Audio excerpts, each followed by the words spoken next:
Hope you're doing great. Spring is here, so we're going to talk about title insurance. We're going to talk about purchases and refis because this is big news on refinances.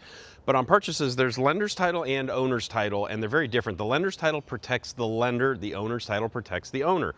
The owner's title is optional. It is typically the biggest expense a customer will see on a fee sheet or a closing disclosure. It is not cheap, but we highly recommend it. We do not have a dog in the fight. We do not make a penny or lose a penny whether they take it or leave it.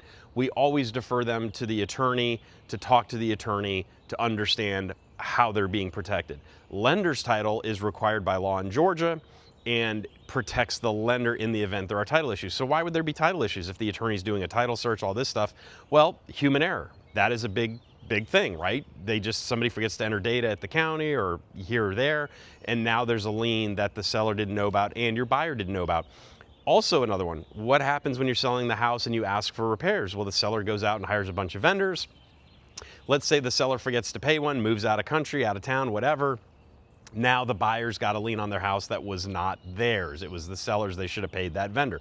So the owner's title is kind of like a get out of jail free card. As long as the buyer didn't do something intentionally to incur a lien or a title issue, the owner's title gets that fixed, and it comes into play when they sell their house. So it's typically, you see the owner's title come into play if they're going to refinance or sell. Typically when they sell, that's when the owner's title helps them out if there's any liens from 5-10 years ago when they bought the house.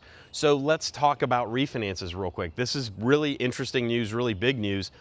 Multiple banks, big national banks, are now getting rid of, and getting rid of is not the right word. Fannie Mae is allowing us to run what's called desktop underwriting, and in many cases, we no longer need lender's title on a refinance. Why that's important is the lender's title is often one of the biggest expenses on a refinance. So the concept is, hey, when they bought the house, they got lender's title. Why would you, if nothing's changed, why would you have to redo it again when you refinance? And that's kind of the argument everybody's been making for the last 20 years. Well, Fannie Mae is listening. It's not on every single refi. We have to run it through the system, and we don't know how they're mathing the math, but on a lot of refinances right now, we are getting the option to waive the lender's title insurance, which saves the person refinancing a lot of money. So great news there. If you have any questions, give us a call. Have a great day.